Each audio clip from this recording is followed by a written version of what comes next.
প্রত্যেকের জীবনেই আসে। যখন আমরা বলে থাকি যে আমি তো অনেক দোয়া করছি, আমি তো অনেক দোয়া করলাম, কিন্তু কিছুই তো কবুল হচ্ছে না, আমি তো ঠিক পথেই আছি, কিন্তু তাও কেন পিছিয়ে যাচ্ছি, সবাই এগিয়ে যাচ্ছে আর আমি এক জায়গায় থেমে আছি, আল্লাহ কি আমার দোয়া শুনছেন না? বিশ্বাস করুন, এই হতাশ মুহূর্তটাই হচ্ছে আপনার ধৈর্যের সব থেকে বড় পরীক্ষা।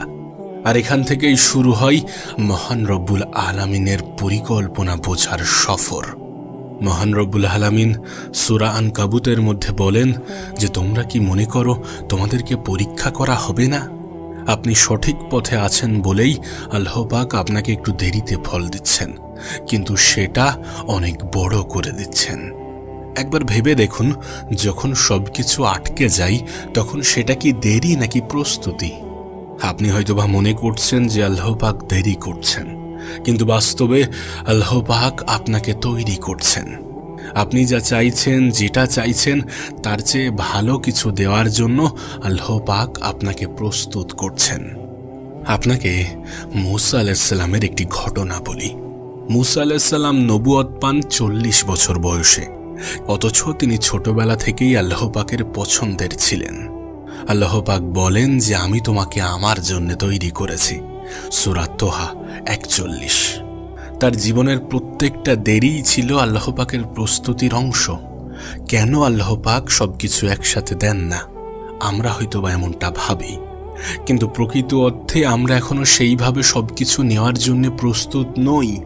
আমরা যেটা চাইছি সেটা পেলে হয়তোবা আমরা সেটাকে সামলাতে পারবো না, কারণ আমরা ভাঙার মাঝেই ঘুরছি।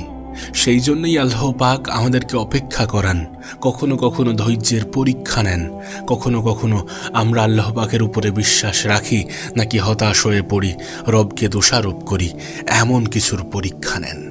আপনি নিজেও খেয়াল করেছেন যে দুঃখের সময়ে আপনি বেশি ইবাদত করেন, কান্নার সময়ে আপনি আল্লাহ পাককে বেশি স্মরণ করেন। এই সময়টা আপনাকে প্রস্তুত করা হচ্ছে, এই সময়টাতে আল্লাহ পাক আপনাকে প্রস্তুত করছেন। বিশ্বাস করুন, আল্লাহ পাক সর্বশ্রেষ্ঠ পরিকল্পনাকারী। তিনি আমাদের জন্য যেটা করেন, যতটুকু করেন আমাদের ভালোর জন্য করেন। আমরা যেটা চাইছি সেটা সবসময় আমাদের জন্য উপযুক্ত নাও হতে পারে। আপনি যেটা পাওয়ার জন্য কান্না করছেন, হতে পারে সেটা পাওয়ার পরে আপনার ক্ষতি হবে। আমরা তো এটার গ্যারান্টি দিতে পারি না যে আমরা যেটা চাইছি সেটা 100% পারফেক্ট, সেটাই সব থেকে সঠিক। মহান রব্বুল আলামিন সূরা বাকারার মধ্যেই এটাকে স্পষ্ট করে দিয়েছেন যে তোমরা এমন কিছু অপছন্দ করো যেটার মধ্যে তোমাদের ভালো রয়েছে। বিশ্বাস করুন, আল্লাহ পাক আপনার দোয়া ফেলে দেন না, তিনি সেটাকে ধরে রাখেন ঠিক সেই সময়ের জন্য যখন আপনি সেটা পেলে শুধুমাত্র খুশি নয়, বরং তৃপ্তিও পাবেন। আপনার দোয়া এখনো কবুল হয়নি তার মানে এটা নয় যে আপনি বাতিল হয়ে গেছেন। নিঃসন্দেহে আপনি আল্লাহর প্ল্যানের মধ্যেই আছেন, শুধু একটু ধৈর্যের প্রয়োজন। আমরা তো প্রায়ই বলি যে সব ঠিক হয়ে যাবে ইনশাল্লাহ, ধৈর্য ধরতে হবে। আপনি কি একবারও ভেবে দেখেছেন যে ধৈর্য মানে কি শুধুমাত্র চুপচাপ হাত গুটিয়ে বসে থাকা, নাকি সমস্ত কিছুকে মেনে নিয়ে সামনে এগিয়ে যাওয়া, সঠিক সময় সঠিক পরিস্থিতির জন্য নিজেকে প্রস্তুত করা? কোরআন এবং তাফসীর আমাদেরকে এটাই শেখায় যে সাবার মানে শুধুমাত্র চুপচাপ বসে থাকা নয়, শুধুমাত্র সহ্য করা নয়, বরং এটা হলো ঈমানি প্রতিরোধ। নিশ্চয়ই আমাদের আল্লাহ ধৈর্যশীলদের সাথেই আছেন। সূরা বাকারা 115। এখন প্রশ্ন হচ্ছে, এই ধৈর্যশীল কারা? তারা কিভাবে থাকে, কিভাবে আল্লাহ পাকের স্বাদ পায়? এখন কোরআনের দৃষ্টিতে ধৈর্য বা সবর বলতে বোঝায় আত্মাকে পাপ থেকে মুক্ত রাখা। এটা শুধুমাত্র কষ্টের মুহূর্তে চুপ থাকা নয়, বরং সমস্ত অপরাধ থেকে নিজেকে বিরত রাখা এবং কঠিন সময়গুলোতে আল্লাহর উপরে ভরসা রেখে পরিস্থিতির মোকাবেলা করা। হয়তোবা কিছু মানুষ আমাকে অবহেলা করছে, কিন্তু আমি জানি আমার রব আমাকে দেখছেন এবং তিনি আমাকে অনেক বেশি ভালোবাসেন, আমাদেরকে অনেক বেশি ভালোবাসেন। এই বিশ্বাসটা রাখা উচিত, কারণ এটা কোনো কল্পনা, কোনো গল্প মিশ্রিত লাইন নয়, এটা বাস্তব, এটা সত্য। যদি ভালো না বাসতেন তাহলে এতটা আমরা তার থেকে দূরে থাকা সত্ত্বেও তিনি কেন আমাদেরকে রিজিক দিতেন, তিনি কেন আমাদেরকে ভালো রাখতেন, তিনি কেন আমাদেরকে সুস্থ রাখতেন? নিঃসন্দেহে এই সমস্ত কিছু প্রমাণ দেয় যে আমাদের রব আমাদেরকে অনেক বেশি ভালোবাসেন। ধৈর্য ধরা মানে কঠিন সময়গুলোতে ভেঙে পড়া নয়, বরং সবর করা। ধৈর্য মানেই হচ্ছে কঠিন সময়গুলোতে আল্লাহ পাকের উপরে বিশ্বাস রাখা, ভেঙে না পড়েও কাঁদতে পারা এবং অভিযোগ না করা। আমি আমার সমস্ত দুঃখ কষ্ট মহান রব্বুল আলামিনের কাছে শেয়ার করছি, আল্লাহ পাকের কাছে শেয়ার করছি।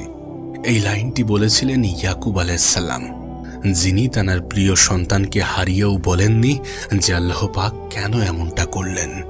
আপনার সফলতা দেরিতে আসছে, আপনার সাকসেস ডিলে হচ্ছে, তার মানে এমনটা নয় যে আপনি ব্যর্থ। এমনটা কেন ভাবছেন? হতে পারে আল্লাহ পাক আপনাকে ধৈর্যের ডিগ্রি দিচ্ছেন।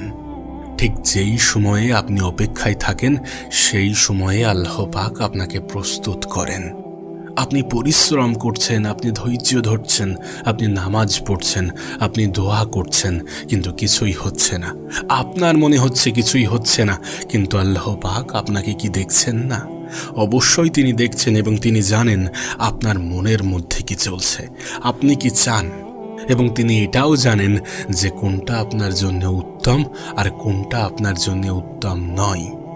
একটা কথা মনে রাখবেন, ধৈর্য মানে শুধুমাত্র চুপ থাকা নয়, আল্লাহ পাকের উপরে ভরসা রেখে চুপ থাকা, সঠিক সময়ের অপেক্ষা করা, নিজেকে ঠিক রাখা এবং সময় মতো ফল পাওয়ার আশা করা।